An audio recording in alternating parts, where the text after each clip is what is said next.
The Mexican-American War didn't start with an invasion. It started because two countries couldn't agree on where a river was. A river. A line on a map.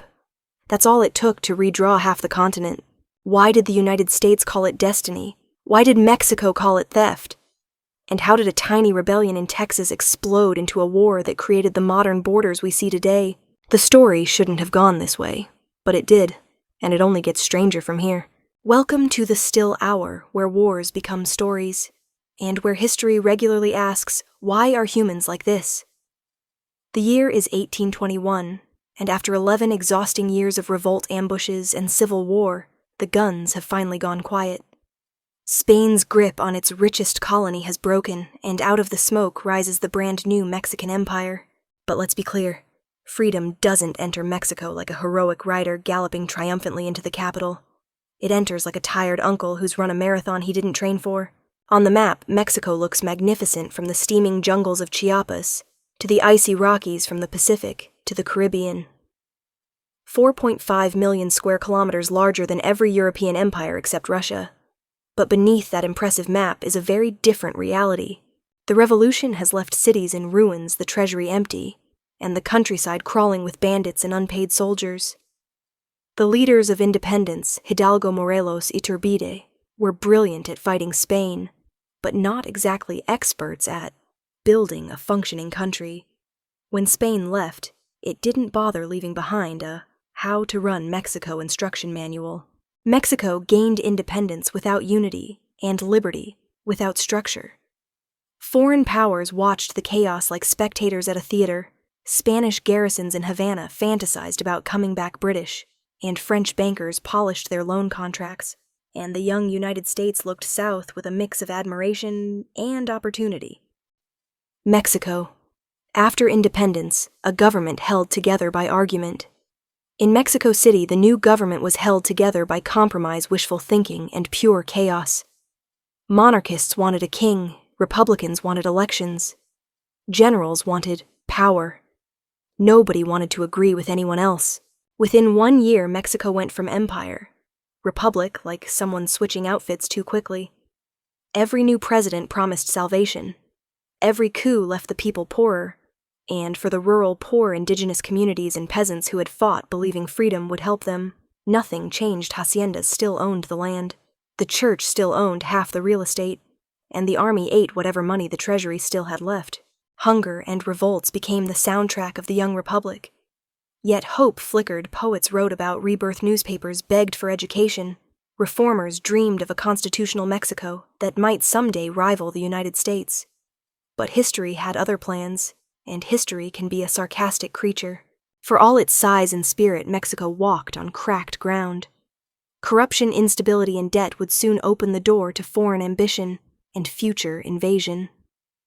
The storm that would explode 2 decades later when the eagle and the star-spangled banner faced each other across the Rio Grande was already forming.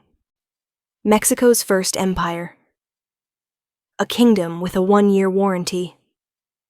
Right after independence, Mexico asked itself a simple question. So, what now? The answer was that nobody knew. Some wanted a European prince to keep order. Others wanted a republic like the United States. The generals wanted whatever gave them control. In 1822, Mexico crowned Agustín de Iturbide as emperor, the same man who helped win independence. But his empire lasted not very long. With no money, unhappy soldiers, and disappointed supporters, Iturbide dissolved Congress and ruled by decree. Always a bold move, and always a mistake. By 1823, Republicans revolted. The emperor fled, returned, and was eventually executed. Empire gone. Republic installed. Stability still missing. The new republic was immediately divided. Centralists versus Federalists, clerics versus secularists, criollos versus mestizos, and everyone versus everyone. Presidents rose and fell with dizzying speed, often removed by the same generals who had sworn loyalty days earlier. And then Santa Anna walks on stage. Out of this chaos emerged a man whose name would become both legend and curse, Antonio López de Santa Anna. At first, he looked like a hero, the defender of Veracruz, against Spain's attempted reconquest in 1829. But Santa Anna was not guided by ideology. He was guided by opportunity. 1 year monarchist, next year Republican, beliefs flexible, ambition permanent. He would return to the presidency 12 times over 2 decades, which is either a sign of political genius or a severe lack of competition. Santa Anna was not the man Mexico asked for, but somehow he kept being the man Mexico got. And he would soon play a starring role in the storm approaching from the north, a storm involving Texans' manifest destiny and a United States that had just discovered the joy of expanding its borders. As the 1830s rolled in, Mexico was a republic mostly in name and mostly a storm in practice. The church still wielded influence like it had a lifetime subscription. The army drank from the treasury like it was an open bar. And provincial governors treated orders from Mexico City the way teenagers treat curfews optional at best. The country's enormous size, once a badge of glory, was now more like a very large, very expensive problem. The northern provinces, sparsely populated and poorly defended, grew restless distant and frankly looked like they were thinking of moving out and living on their own. While Mexico quietly fell apart, the United States looked south with growing curiosity, the kind of curiosity cats usually get scolded for. Across the border, settlers and traders whispered that the lands of Texas and California were rich underpopulated and governed with all the stability of a sandcastle at high tide. Opportunity was calling, and it was speaking English. The Republic had survived its birth barely, but adolescence was proving far more dangerous. Its next test would come not from ideals or political debates, but from something far simpler and far more frightening: invasion. While Mexico struggled to keep itself glued together, the United States was discovering a new national hobby destiny. In the 1830s, Americans looked westward and saw a whole continent waiting to be claimed, preferably by them. Politicians, preachers, and newspapermen all agreed that the nation had been divinely chosen to stretch from the Atlantic to the Pacific. This belief wasn't just arrogance, it was also convenience. The Mississippi Valley was fertile, the plains were endless, and the Pacific coast was a treasure chest of ports. Expansion, Americans said, was not conquest.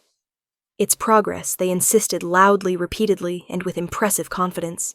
The Louisiana Purchase had already doubled the size of the country, and settlers streamed across the frontier like it was a Black Friday sale.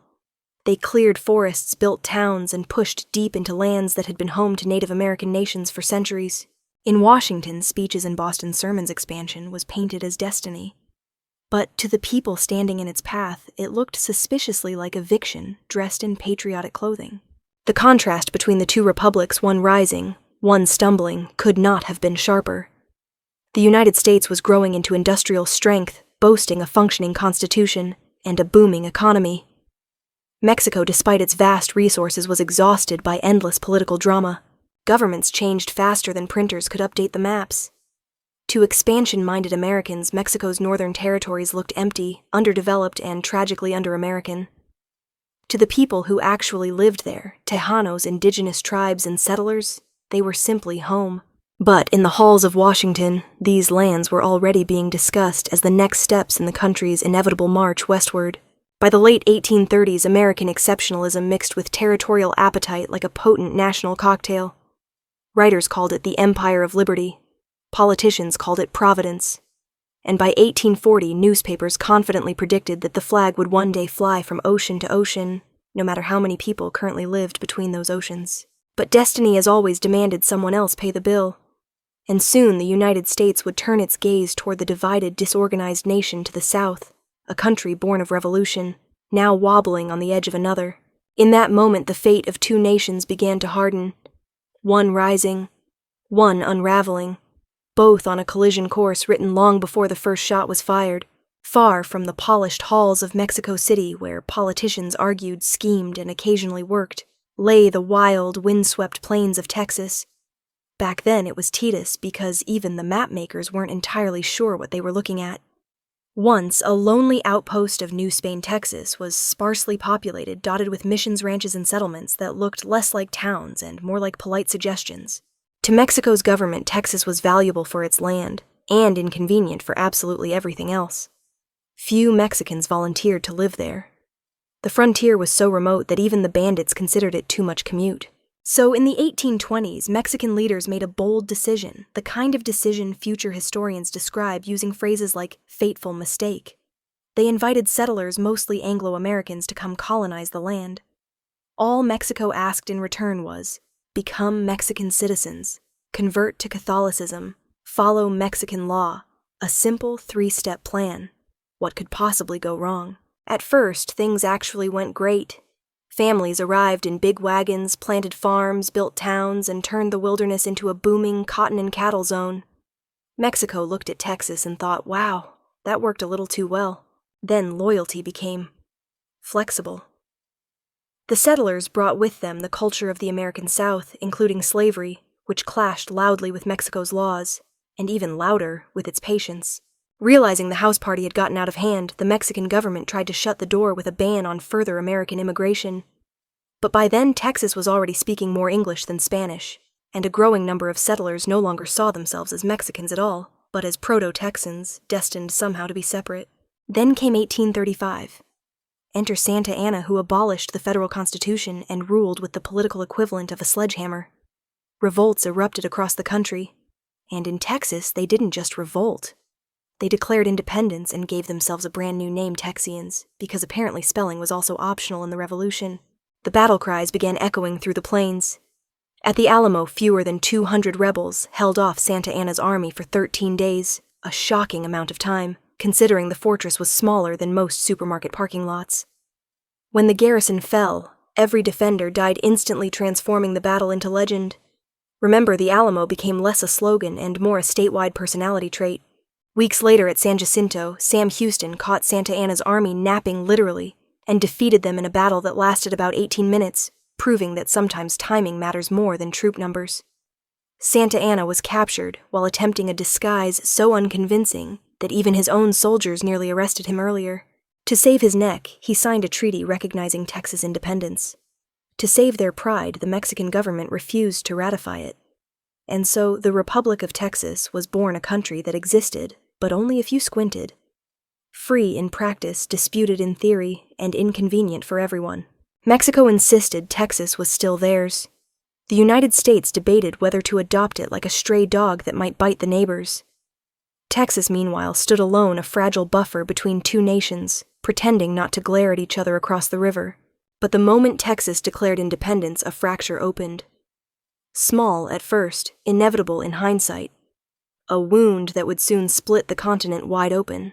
The Republic of Texas was free in the same way a teenager who moves out at 17 is free. Technically independent, practically surrounded by people waiting for it to fail. To the south, Mexico refused to accept its independence, insisting Texas was not a country, just a misbehaving province that needed a good scolding. To the north and east, the United States hovered like a patient hawk, torn between temptation new territory and restraint, but slavery politics. And between them sat a very awkward question. Where exactly did Texas end and Mexico begin? Was the border the Rio Grande or the Nueces River? The difference wasn't just a few miles. It was destiny pride and who gets to send soldiers where without starting a war. The disputed strip of land became a perfect recipe for chaos, a lawless frontier where diplomacy went to die. Raids, skirmishes, revenge killings. The whole area turned into a revolving door of burnt ranches, ambushed caravans, and soldiers disappearing into the mesquite as if the bushes themselves were eating them. Texas, forever short on men, money, and patience, relied heavily on American volunteers and mercenaries, because nothing stabilizes a region like armed adventurers with flexible morals. Mexico, meanwhile, still drowning in its own political crises, sent punitive expeditions that usually ended with the army returning home, hungry, tired, and still unpaid. Both governments proudly claimed victories in their newspapers. Neither actually controlled the land. Inside, Mexico politics was doing its best impression of a circus on fire. Presidents rose and fell with the rhythm of barracks gossip. The treasury was drained by rebellions in Yucatan, Tamaulipas, and Zacatecas. Every crisis dragged attention away from Texas, leaving the northern frontier to fester like a wound no one wanted to look at directly. Across the border, the United States watched with growing interest. Some in Washington saw Mexico's weakness as a sign from heaven, manifest destiny. Now, with extra justification, Southern politicians dreamed of annexing Texas and maybe California for good measure. Northern abolitionists hissed like angry cats at the idea of adding another slave state. Texas had accidentally become America's moral Rubik's Cube. Diplomats swapped threats while rumors of war drifted across the plains like smoke from a campfire no one admitted to starting. In Mexico City, every new American settlement near the border felt like an intrusion. In Washington, every Mexican refusal to recognize Texas felt like a personal insult. Both sides insisted they were defending honor. Both sides were marching steadily toward a confrontation neither actually wanted, but neither could walk away from. And so by 1844, after 8 shaky, dusty, sleepless years, Texas was still alone, poor-armed to the teeth, and very much in need of friends. Mexico's generals vowed to reclaim it. America's politicians vowed to protect it. The border was no longer just a line. It was a spark, and the man destined to turn that spark into a continent-shaking flame was quietly preparing to take the White House in Washington, D.C. In the autumn of 1844, the United States elected a new president, a man whose soft, polite voice hid the strategic intensity of someone who color codes his grocery list. His name was James Knox Polk, a Tennessean, with one very simple promise: make America bigger. Much bigger. His campaign slogans were delightfully subtle. Re-annex, reoccupy Oregon translation. Do you see these borders? I don't like them. To Polk, the map of the United States looked less like a finished nation and more like a half-completed art project. And he fully intended to complete it with confidence, patience, and, if necessary, a few strategically placed armies. Now, Polk wasn't a reckless warmonger. He was a methodical warmonger. He believed America's destiny lay in the West, and by destiny, he meant the Pacific Ocean. Texas was step 1. California and New Mexico were step 2 and step 3 in the grand continental shopping list. He started politely, of course. The United States approached Mexico with an offer $25 million for California and New Mexico, and a new border at the Rio Grande. In Washington, this sounded generous. In Mexico City, it sounded like, "How can we buy half your country?" The answer naturally was no, and that was the end of Polk's patience.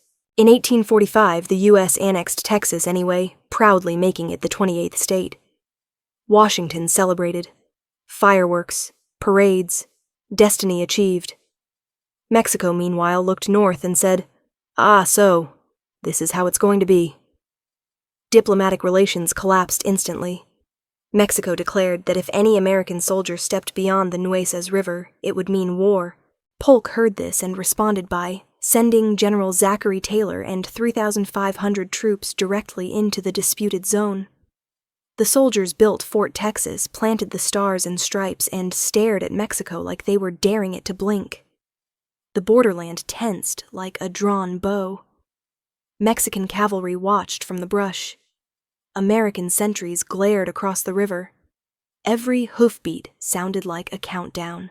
Mexico City, meanwhile, was busy conducting its favorite national sport, political collapse. Governments rose, governments fell, generals plotted, and the treasury checked its pockets and found lint. But dignity remained. Mexico's leaders vowed that if the Americans crossed the line, they would respond with force. They crossed it. A small skirmish broke out in the dusty wilderness between two rivers, a minor clash involving a few dozen men. But its impact, continental. By spring of 1846, the stage was set.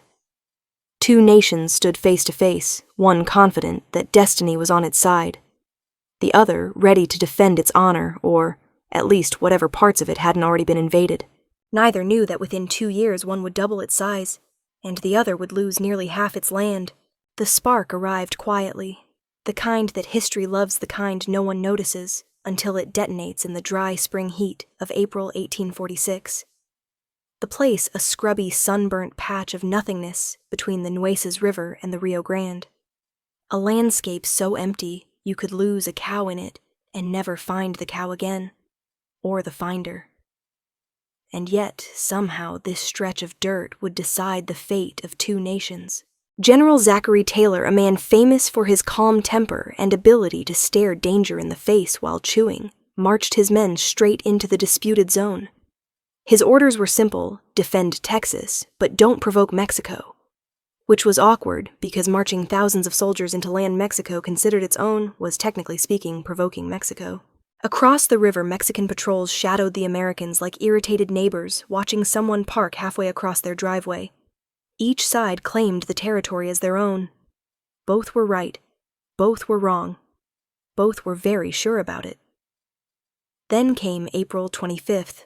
A Mexican cavalry unit led by Captain Anastasio Torrejon spotted a U.S. patrol of 60 dragoons near Rancho de Caricitos. The Mexicans charged.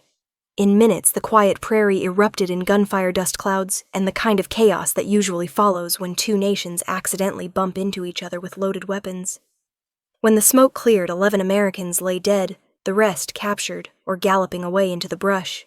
On the frontier, clashes like this weren't unusual, but in Washington, this was perfect.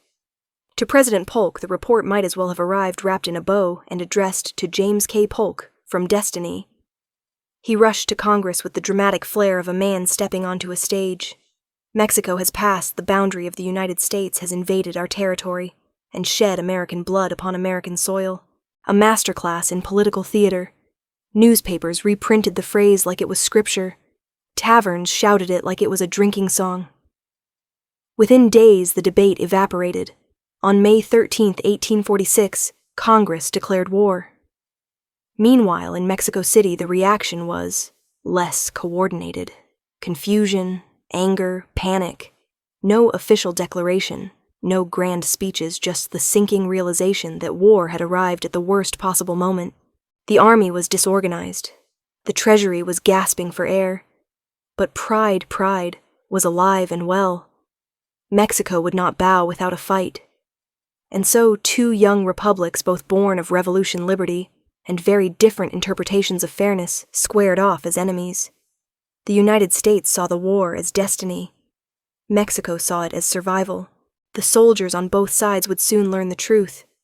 This war wasn't about honor. It was about land and blood.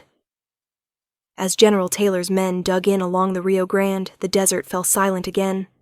The kind of silence that only shows up when the world is holding its breath. War had come. And in the dusty plains of southern Texas, the first great clash between 2 republics was about to begin.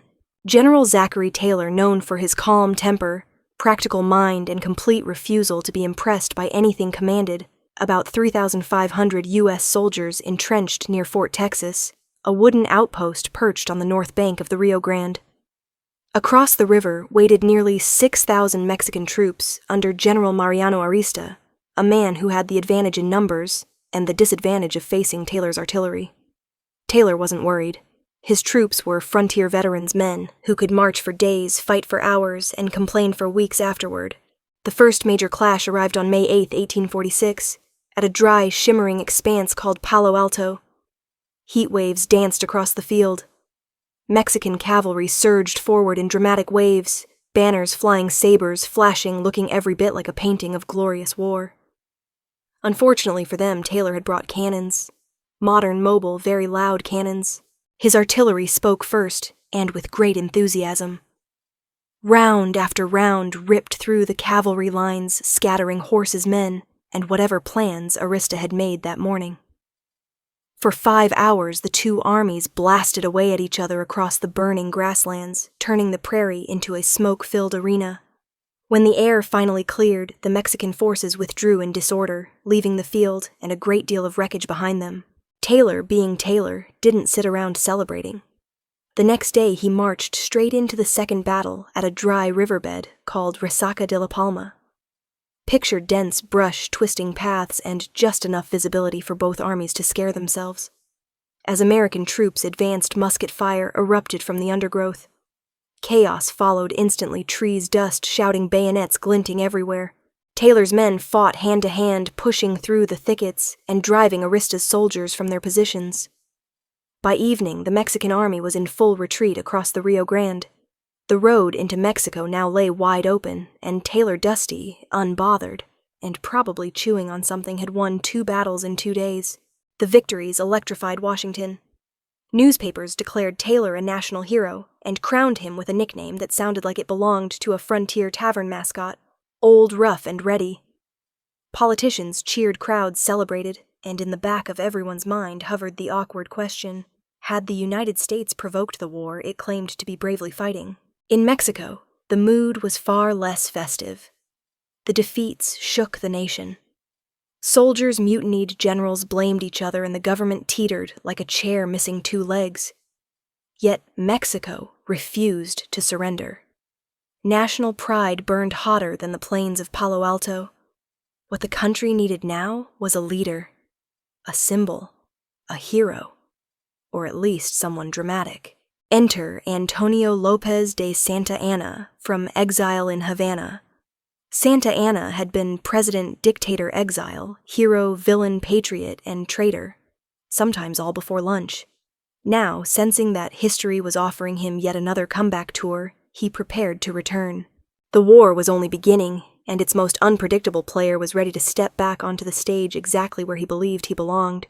In 1846, as American troops marched south of the Rio Grande with dusty confidence and questionable diplomacy, a familiar name drifted back into the whispers of war like a dramatic plot twist everyone saw coming: Antonio Lopez de Santa Anna. Once the savior of Veracruz. Once the avenger of San Jacinto, depending on who told the story. Always the self-proclaimed Napoleon of the West. Exiled twice, returned twice, and now lounging comfortably in Havana like a man waiting for history to call him back for one more encore. Mexico's government, cornered, panicking, and running dangerously low on optimistic speeches, needed someone who could inspire soldiers and frighten enemies, or at least someone who could shout confidently while wearing a uniform. Santa Anna checked all the boxes. Envoys were sent. Messages traded hands. And then the situation took a turn so bizarre it could have been written as political satire. Santa Anna began corresponding not only with Mexico, but with the United States. Through secret channels, he promised American diplomats that if they let him slip through the U.S. naval blockade and return home, he would broker peace, calm the crisis, and, oh yes, sell the disputed territories at a reasonable price. A bargain, really. Washington, eager for a quick, tidy ending, bought the story. They allowed him safe passage, expecting a compliant politician who would help them wrap the war up with a diplomatic bow. But they forgot rule number 1 of 19th century Mexican politics. Never underestimate Santa Anna's ability to reinvent himself mid-sentence. The instant he touched Mexican soil, he switched masks again. Suddenly, he was the rightful president-savior of the nation and champion of resistance. Mexican newspapers hailed him as a resurrected phoenix. The man who had lost Texas now returned, promising to win it back with fire and blood, which sounded impressive until you remembered his past record. Through Mexico City, he rolled in his ornate carriage, waving like royalty. Crowds cheered. Soldiers, hungry, ragged, and unpaid, swore loyalty, as if pledging themselves to a legend rather than a man. But behind all the fanfare lay the same old problems. Empty arsenals, muddled communication, and an army held together mostly by hope hunger and patriotic yelling. Still, Santa Anna declared confidently, "The Americans will learn that Mexico is not a conquered land. It is a sleeping lion." Which was true, though, at that moment, the lion was mostly tired, underfed, and missing half its equipment.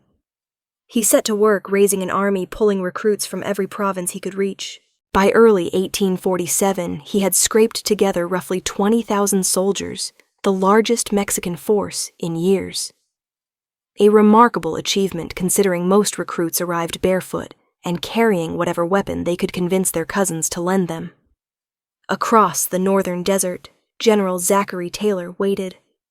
His smaller U.S. Army was entrenched, steady, and very aware that something big was marching their way. 2 republics were about to collide. 2 generals were about to duel. And 2 egos, each one large enough to cast its own shadow, were about to meet in the mountains of northern Mexico. The stage was set for the largest battle of the war. And neither man intended to be the one written in the footnotes. As winter settled over 1846, 2 different wars were unfolding under the same flag, like a country trying to multitask badly. In the north, General Zachary Taylor braced for Santa Anna's triumphant return, or at least whatever version of triumphant Santa Anna was selling that week. In the west, fresh American columns marched across deserts and mountains toward lands they'd mostly only seen on maps, bright, clean maps that did not mention thirst sandstorms or the smell of horse sweat. Meanwhile, in New Mexico, the campaign ended so quickly, it barely qualified as a campaign. General Stephen Watts Kearny crossed the frontier with just 1,700 men. The governor of Santa Fe took one look at the situation, consulted his survival instincts, and fled without a fight. On August 15th, American troops entered the city unopposed, probably the easiest victory of the entire war. Kearny promptly declared the province part of the United States and rolled out the Kearny Code, a neat little legal manual for how things were going to work from now on. Then he marched west toward California, land of ocean breezes and future real estate nightmares. But by the time he arrived, the party was already over. American settlers under John C. Fremont had staged the Bear Flag Revolt, creating their own short-lived Republic of California, a republic so short-lived that most Californians today don't even know it existed. The U.S. Navy, meanwhile, had seized ports along the Pacific coast. So, when Kearny finally reached California, he might as well have walked into a room where everyone was already singing Happy Birthday. The stars and stripes were already up, but in northern Mexico, things were far less festive. In September 1846, Taylor pushed into the interior and met fierce resistance at Monterey. For 3 brutal days, soldiers fought through narrow streets, adobe houses, and rooftops, basically an early preview of urban warfare, except without helmets, radios, or any sense of safety. The Mexicans fought fiercely, forcing Americans into grinding house-to-house combat. When the dust settled, Taylor negotiated a temporary truce, allowing the Mexican forces to withdraw, a humane move that Washington hated, because Washington preferred victories with receipts. Then came Buena Vista. In February 1847, Santa Anna returned with nearly 20,000 men, determined to crush Taylor's force of fewer than 5,000. The two armies collided in a narrow mountain pass, and for 2 days, the valley echoed with musket fire cannon blasts and the general sound of history going badly for somebody. Mexican cavalry charges nearly shattered the American line. Taylor galloped along the front, shouting the immortal, extremely unpresidential line, "Double shot your guns and give them hell." It worked, but mostly because Santa Anna's troops were starving, exhausted, and running on stubbornness and fumes. By the second night, rumors of rebellion back in Mexico City forced Santa Anna to retreat again, leaving thousands of casualties behind. In Washington, Buena Vista became a national triumph. Taylor became a hero. Newspapers called it a victory of grit over numbers. In Mexico, it became something far heavier, another heartbreak, another cemetery carved into the hills. And yet, while Santa Anna limped south to save his government, the United States unveiled an entirely new problem for Mexico. A second U.S. Army was forming in the Gulf of Mexico, led by General Winfield Scott, preparing to land on the beaches of Veracruz and march straight toward Mexico City. The northern campaign had been brutal, but the next phase, it would be far worse. The war was about to reach its darkest chapter. While Taylor's army held the north like a very stubborn border guard, another American commander was preparing something far more dramatic, an audacious punch straight at the heart of Mexico. Enter General Winfield Scott, tall, meticulous, famously well-groomed, and carrying the energy of a man who color-codes his socks. The hero of the War of 1812 had just been handed a mission so bold, it sounded like the setup to a bad naval joke. What if we invaded Mexico by sea and then marched straight into the capital? In February 1847, Scott gathered nearly 9,000 troops along the Gulf Coast. His plan was ambitious, risky, and absolutely unprecedented. The U.S. had never attempted a proper large-scale amphibious landing. Up to this point, most American soldiers were more familiar with marching through mud than stepping off boats like choreographed ballerinas. His target, Veracruz, a coastal fortress that had survived pirate storms and centuries of random people trying to conquer it. Basically the Mexico City equivalent of good luck getting in. But on March 9th, under a pale sun and the crash of the surf, an entire armada appeared offshore. Dozens of small boats rowed toward the beach in immaculate formation. Hundreds of soldiers jumped into the surf muskets held high, trying not to slip on wet sand and embarrass themselves in front of history. Shockingly, it went perfectly. Observers compared it to a parade, an amphibious parade with guns. Within hours, the Americans had drawn a neat little siege ring around the city. Then came the bombardment. For days, U.S. artillery pounded Veracruz's ancient bastions. Shells whistled over rooftops. Homes and churches shook. Fires spread through the narrow streets. Civilians scrambled for safety. And inside the city, General Juan Morales refused to surrender, determined to defend Veracruz. even if it meant becoming part of the rubble. But by March 27th, faced with relentless shelling and rising civilian casualties, a white flag finally fluttered above the walls. Veracruz had fallen. For the first time, a U.S. Army had planted its boots deep inside Mexico. And from that beachhead, a straight road pointed west toward Mexico City, a mere 250 miles away through mountains, jungles, and every possible place an ambush could hide. In April, Scott's army marched inland with machine-like discipline. The Mexican landscape unfolded before them like a travel brochure that forgot to mention the guerrillas. Lush coffee fields, volcanic ridges, quiet towns that stared as the foreign army passed, probably thinking, "Here we go again." And the deeper they advanced, the more the resistance tightened. Mexican scouts shadowed every column. Guerrillas struck supply lines, vanished into the hills, then struck again. And Santa Anna, still somehow full of theatrical energy, prepared his next big comeback. For now, Scott's gamble had paid off. Veracruz was secure. The invasion was underway. But every mile toward Mexico City would demand a price hill by town by town, life by life. The final and bloodiest act of the Mexican-American War had begun. After the fall of Veracruz, the American army began its long, winding climb toward Mexico City. If the capital were a castle, the Sierra Madre was its dragon cliffs, sharp enough to shred Boots ravines, deep enough to swallow armies and roads that looked suspiciously like bad decisions carved into a mountainside. If Mexico was going to stop the invasion, this was the place. And standing at the head of the Mexican army again was Antonio Lopez de Santa Anna, returning for another round like a general who simply refused to take the hint. Rallying his battered troops, he gathered nearly 12,000 men and chose his battlefield with theatrical flair. He picked Cerro Gordo, a mountain pass so narrow and steep it made one thing very clear. Anyone attacking from the front would have the life expectancy of a mayfly. Santa Anna lined the cliffs with artillery fortifications and every ounce of confidence he had left. Pointing dramatically at the valley below, he declared, "We will crush them like ants." It was bold. It was poetic. It was also unfortunately wrong, because approaching with 9,000 men was General Winfield Scott, the human embodiment of military homework being done correctly. Scott saw the Mexican guns gleaming on the heights and immediately concluded that charging straight ahead would be a great way to get everyone killed. Enter one of his engineers, a quiet young officer named Robert E. Lee, who had a talent for finding trails no one wanted to walk on. While Santa Anna was busy waiting for the Americans to commit glorious suicide, Lee slipped through the hills and discovered a hidden path around the Mexican flank. Scott didn't hesitate. At dawn on April 18, 1847, the Americans opened the show with artillery fire aimed directly at Santa Anna's center, loud, dramatic, and designed to distract. Meanwhile, infantry columns tiptoed up the mountain trails in perfect silence.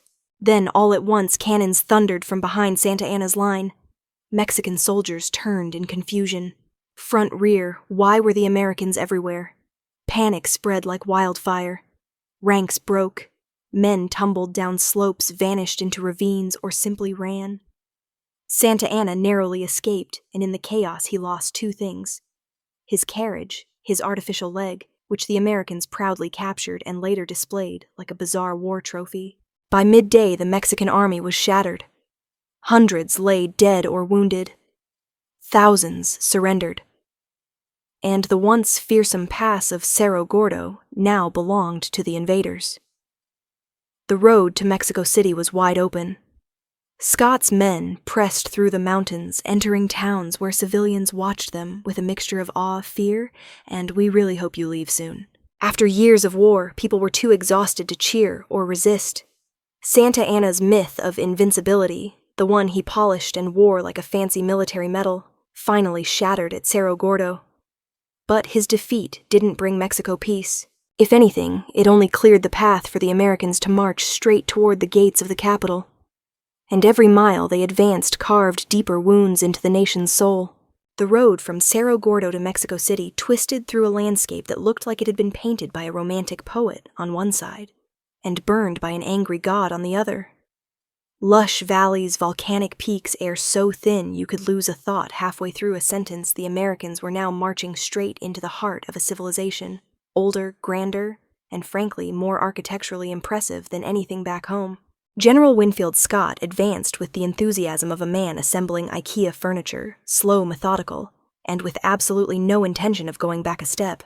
His 10,000 troops moved as if someone had wound up a giant toy army columns of infantry batteries of artillery wagon trains stretching across every mountain pass. Behind them, the countryside simmered. Peasants and guerrillas nipped at supply lines like mosquitoes with political grievances. Entire villages emptied at the mere sight of blue uniforms. Every mile forward made the Americans feel more and more like uninvited guests who had seriously overstayed their welcome. As for Santa Anna, Cerro Gordo may have knocked him down, but quitting was not a feature in his personality pack. He patched together what remained of his army and fortified every approach to Mexico City. Contreras, Churubusco, San Antonio, Chapultepec, a defensive ring around the capital so tight you'd think he was protecting a national treasure, which, to be fair, he was, and he vowed dramatically, of course, that the city would never fall alive. History politely disagreed. August 1847 arrived with thunderstorms that seemed personally offended by everyone involved. At Contreras, torrential rain transformed the battlefield into a swamp. Under cover of the storm, Scott's troops slipped through the darkness and in a mere 17 minutes overran the Mexican camp. 17 minutes. You can't even cook instant noodles that fast. Santa Anna rushed reinforcements to Churubusco, a fortified convent south of the capital. Mexican soldiers and monks fought shoulder to shoulder, firing muskets from church windows and behind shattered stone walls. Bells tolled, guns roared, and the whole scene looked like a Renaissance painting being rudely interrupted by artillery. By afternoon, the convent fell. Scott's officers met Mexican envoys under white flags. Peace talks flickered briefly like a candle in the wind. Then Santa Anna blew it out. He would not surrender the capital. Scott, tired of the detours, began preparing for the final blow. From their positions, American soldiers could see the domes of Mexico City shimmering like a mirage in the highland haze. Between them and victory stood one last obstacle, a castle perched on a wooded hill, ancient, imposing, and absolutely determined to make things difficult. Its name was Chapultepec, and on that hill the war would reach its most haunting and most unforgettable moment. High above the Valley of Mexico, perched on a wooded hill like a royal guardian with an unfortunate vantage point, stood Chapultepec Castle, once a Spanish fortress, now a military academy, with some of the best views in the hemisphere. From its ramparts, cadets could see everything: the shimmering lakes, the cathedral spires, and now, far in the pale haze, the unmistakable glint of American bayonets marching steadily toward them. It was September 1847, the war's final and most dramatic act. After Contreras and Churubusco, Santa Anna's army was battered, bruised, and probably filing emotional complaints, but not defeated in spirit. The outer defenses had collapsed, yet he vowed that Mexico City would be defended street by street, house by house, and if necessary, stubbornly and theatrically. Chapultepec would be the hill to prove it. Inside the fortress, just over 800 defenders, regular soldiers, volunteers, and cadets who did not fit the job description, hopelessly outnumbered, but were about to demonstrate it anyway. Some were as young as 15, the last students from the heroic military college. The academy had been evacuated. They chose to stay. As American artillery opened fire on September 12th, thunder rolling across the hill, these boys loaded muskets beside their instructors, manned the cannons, and braced themselves as shells smashed through stone walls like a cosmic hammer. The bombardment lasted an entire day. Then dawn broke on September 13th, and General Winfield Scott gave the order to storm the hill. Waves of American infantry surged upward through smoke, dust, and chaos. Mexican cannon boomed from above, but the disparity was overwhelming. 7,000 attackers against 800 defenders. The outcome was not in doubt, only the cost, and in that chaos, legend stepped forward. When the retreat was ordered, one cadet, Juan Gutierrez, 17 years old, reportedly wrapped himself in the Mexican flag and leapt from the ramparts rather than see it fall. 6 cadets in total would be remembered as Los Niños Heroes, the boy heroes of Chapultepec, whose courage became national memory. By noon, everything was over. The Mexican flag had been torn down. The stars and stripes rose above the fortress. From the hill, Scott's army looked out over the Valley of Mexico lakes, shimmering causeways stretching toward a sprawling capital, now lying still beneath drifting smoke. On September 14, 1847, American troops marched through San Cosme Gate and into Mexico City. Bands played, drums rolled, soldiers paraded down the boulevards. And in the heart of the city, the U.S. flag was raised over the National Palace, a symbol that the city of the Aztec emperors of revolution and empire had fallen once more. Santa Anna disappeared into the countryside. His army dissolved. The war, not yet officially ended, had effectively been decided. For Mexico, Chapultepec became a scar carved in stone, a memory of bravery meeting inevitability. For the United States, it became the shining proof of manifest destiny fulfilled. But under the triumphal music and ceremonies, something quieter lingered, an uneasy truth. The cost of victory was far more complicated than territory, and the consequences would shadow both nations for generations. When the smoke finally drifted away from Mexico City, the silence that followed wasn't the calm of peace. It was the kind of silence a room holds after something precious breaks. The Americans occupied the capital now, but what they found was not a conquered empire. It was a wounded nation trying very hard not to look at its reflection. Streets lay empty. Doors were locked tight. The smell of gunpowder hung in the air like a guest who refused to leave. General Winfield Scott declared martial law and insisted on discipline, which, in an ideal world, would have solved everything. In this world, however, soldiers still found opportunities for looting, drinking, and generally behaving in ways that made the locals clutch their rosaries a little tighter. American patrols marched through narrow colonial streets, watched by eyes peeking through shutters, eyes filled with anger, fear, and the stubborn pride of a people who refused to bow their heads even after defeat. Beyond the capital, the countryside looked worse. Entire provinces were reduced to famine and ashes.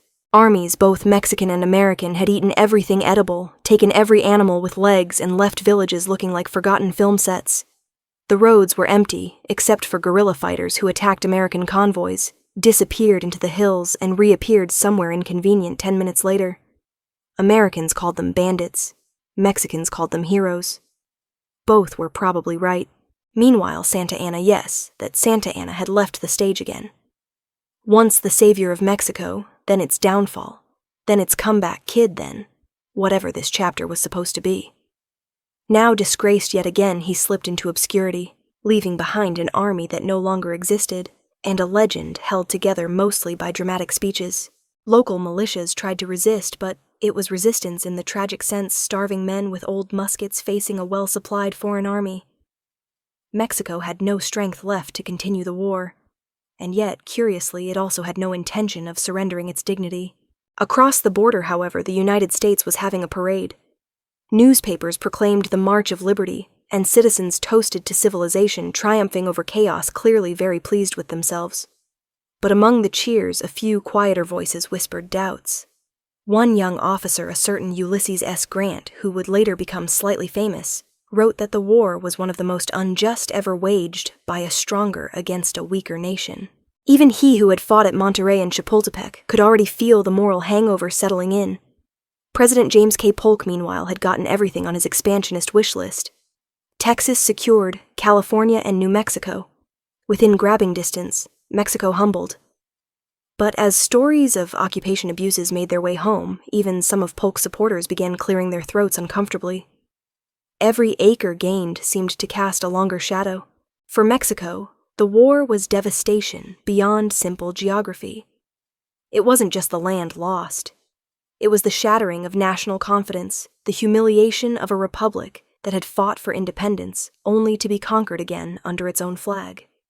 The proud nation born in 1821 now found itself fractured government in exile capital under occupation, and fields filled with the bones of peasants and soldiers alike. In taverns, in markets, and cathedrals, one question drifted through the candlelight. What happens to Mexico now? Does it rise from the ruins? Or does this war end the dream that began with independence? The answer would not come from a battlefield. It would come from a desk, from a treaty signed under the long, cold shadow of defeat. Winter arrived early in 1848, the kind of winter that makes people rethink their life choices, and apparently their wars. After 2 years of fighting, occupying, marching, retreating, and occasionally pretending not to be drunk on duty, both Mexico and the United States were exhausted. Mexico was exhausted from ruin. The United States was exhausted from its conscience. Neither side had the energy to continue pretending the war was going well. And so, in the quiet little village of Guadalupe Hidalgo, diplomats from both nations gathered inside a modest villa that probably never imagined it would host the funeral of half a continent. The Americans arrived with crisp instructions: get land. A lot of land. The Mexican negotiators arrived with different orders, save whatever pieces of the country are still recognizable. Around a scratched wooden table scarred by candle burns, ink stains, and probably a long history of awkward dinners, the delegates unfolded their maps. What they created on February 2nd, 1848, would rewrite the continent. The treaty was brutally straightforward. Mexico ceded over half its territory, more than 900,000 square miles. California, New Mexico, Arizona, Nevada, Utah, and slices of Colorado and Wyoming. Basically the entire Southwest. All gone. The United States paid $15 million and solemnly promised to respect the rights of Mexicans who suddenly found themselves living inside America. A promise that history later treated with the same enthusiasm as a parking ticket. On paper, it looked like a real estate transaction. In reality, it was diplomacy wearing the mask of surrender. Mexico's negotiators signed with trembling hands. They knew refusing the treaty might end the country entirely. There were no armies left to fight, no money left to bribe, with no Santa Anna left to blame publicly. Only pride, and the memory of a land that had once stretched to Oregon. When the treaty reached Washington, it was hailed as Manifest Destiny's crowning achievement. Senators toasted to the Pacific Ocean, now officially America's western horizon.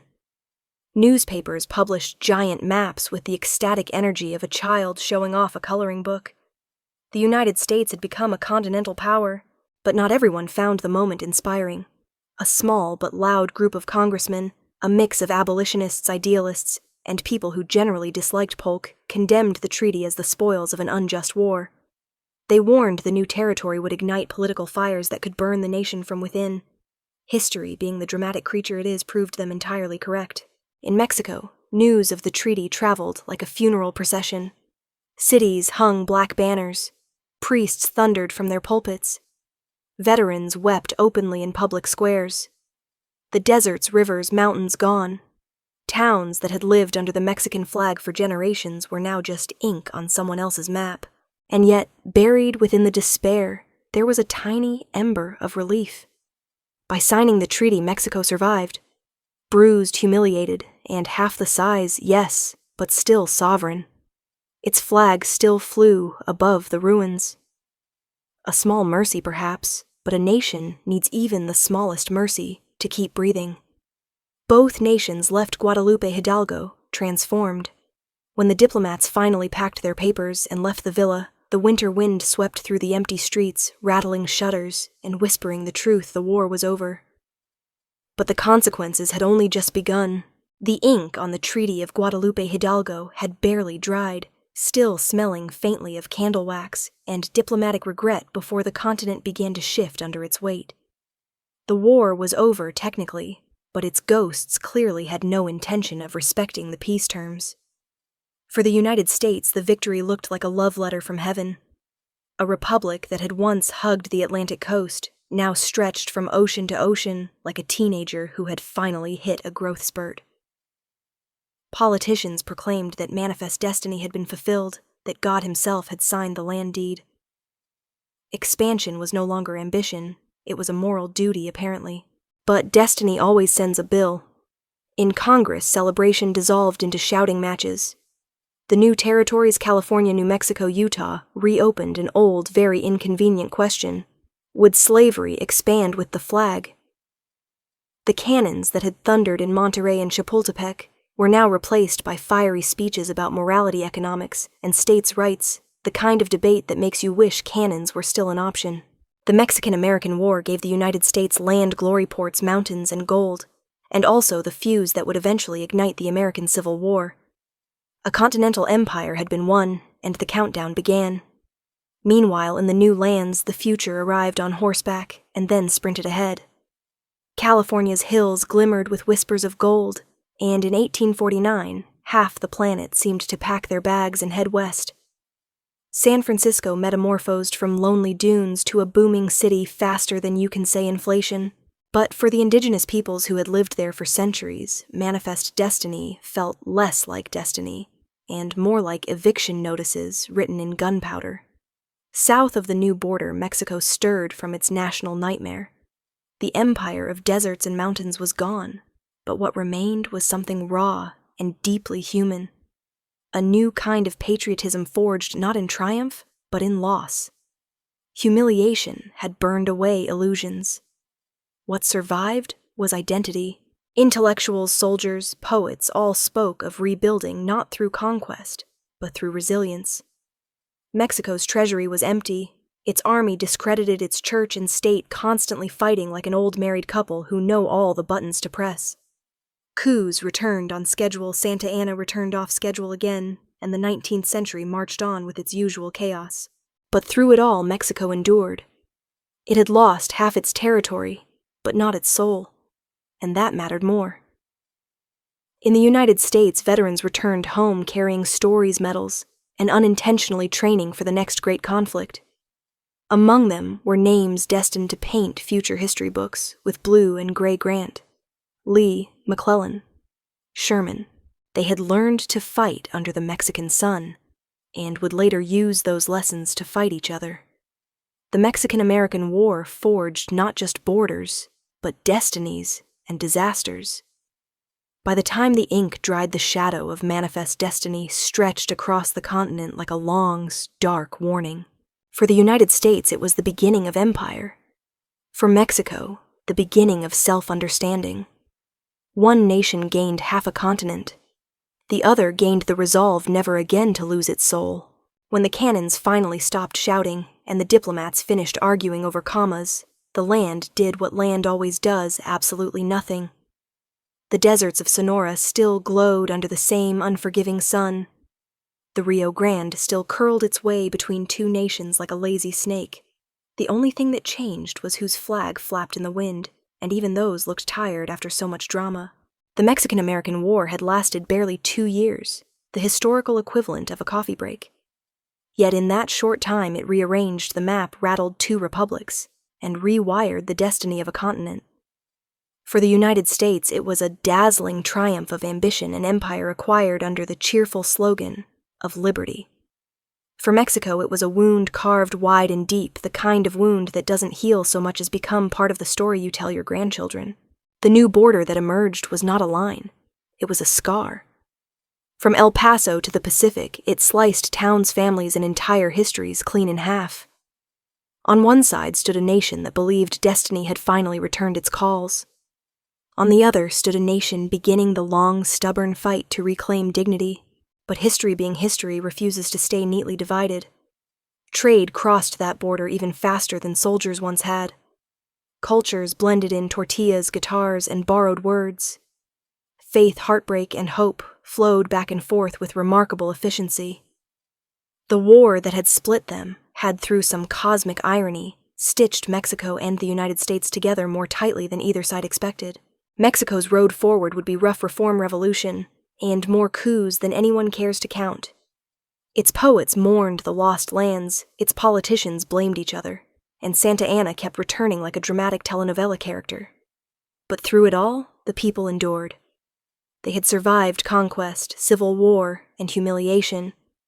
Their flag, stubborn, proud, beautifully defiant, kept rising over a nation too determined to disappear. The United States, meanwhile, gained territory and problems. A lot of problems. The questions unleashed by the war about justice, race, and the meaning of freedom would one day erupt into its own catastrophic conflict. Manifest destiny had stretched the map, but it had also stretched the nation's conscience to breaking point.